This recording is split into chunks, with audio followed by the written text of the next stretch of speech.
Sir, ಮೊದಲೇದಾಗಿ ಚಿಕ್ಕದಾಗಿ sir ನಿಮ್ಮ ಬಗ್ಗೆ ಒಂದು ನಮ್ಮ ವೀಕ್ಷಕರಿಗೆ ಒಂದು ಇಂಟ್ರಡಕ್ಷನ್ ಕೊಡಿ, ನಂತರ ನಾನು ಕ್ವಶನ್ ಹೋಗ್ತೀನಿ.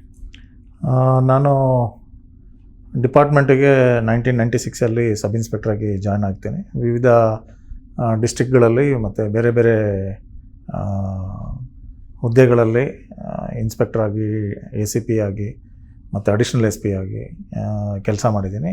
ಕಳೆದ ಏಪ್ರಿಲಿಂದ ನಾನು ಇಲ್ಲಿ ಬ್ಯಾಂಗ್ಳೂರು ಸಿಟಿಯಲ್ಲಿ DCP ಕ್ರೈಮ್ 2 ಆಗಿ ಕೆಲಸ ನಿರ್ವಹಿಸ್ತಾ ಇದ್ದೀನಿ. ನನ್ನ ಅಂಡರು ನಾರ್ಕೋಟಿಕ್ಸ್ ವಿಂಗು ಮತ್ತು ಎಕನಾಮಿಕ್ ಅಫೆನ್ಸಸ್ ಮತ್ತು ಸೈಬರ್ ಕ್ರೈಮ್, ಈ 3 ವಿಂಗ್ಗಳ ಬಗ್ಗೆ ನಾನು CCBಯಲ್ಲಿ ನೋಡ್ಕೊಳ್ತೀನಿ.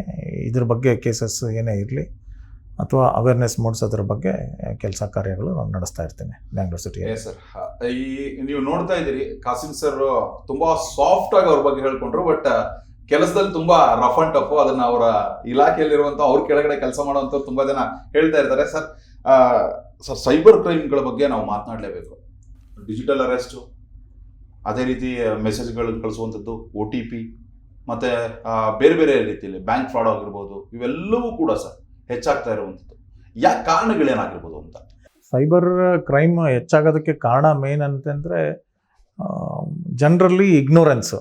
ಅಂದರೆ ನಮ್ಮಲ್ಲಿ ಈ ಡಿಜಿಟಲ್ ಇಂಡಿಯಾ ಅಂತ ಏನು ಅಡಿಯಲ್ಲಿ ನಾವು ಸಾಕಷ್ಟು ಬ್ಯಾಂಕ್ ಅಕೌಂಟ್ಸ್ಗಳೆಲ್ಲ ಕ್ರಿಯೇಟ್ ಮಾಡ್ಕೊಂಡ್ವಿ.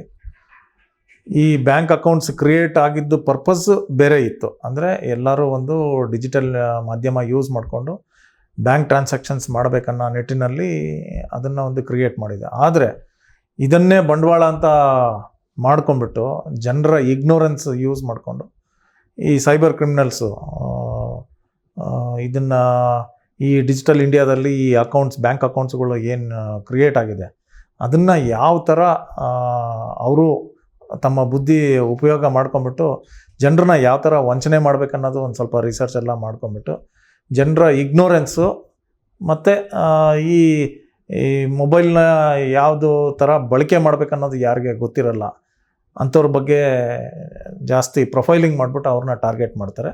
ಪ್ಲಸ್ ಸ್ವಲ್ಪ ಜನಕ್ಕೆ ಅತಿ ಬೇಗ ದುಡ್ಡನ್ನು ಡಬಲ್ ಮಾಡ್ಕೊಳ್ಬೇಕು, ಅತಿ ಬೇಗ ನಾನು ದುಡ್ಡು ಸಂಪಾದನೆ ಮಾಡ್ಬೇಕನ್ನೋದು ಅಂಥವ್ರದ್ದು ಆ ಪರ್ಟಿಕ್ಯುಲರ್ ಫೀಲಿಂಗ್ಸ್ ನೋಡ್ಕೊಂಬಿಟ್ಟು ಅವ್ರಿಗೆ ಮೋಸ ಮಾಡೋದ ನಿಟ್ಟಿನಲ್ಲಿ ಇವರ ಕೆಲಸ ಮಾಡ್ಕೊಂಡಿದ್ದಾರೆ. ಅದಕ್ಕೆ ಈ ಸೈಬರ್ ಕ್ರೈಮ್ಸ್ ಇನ್ಕ್ರೀಸ್ ಆಗಿದೆ.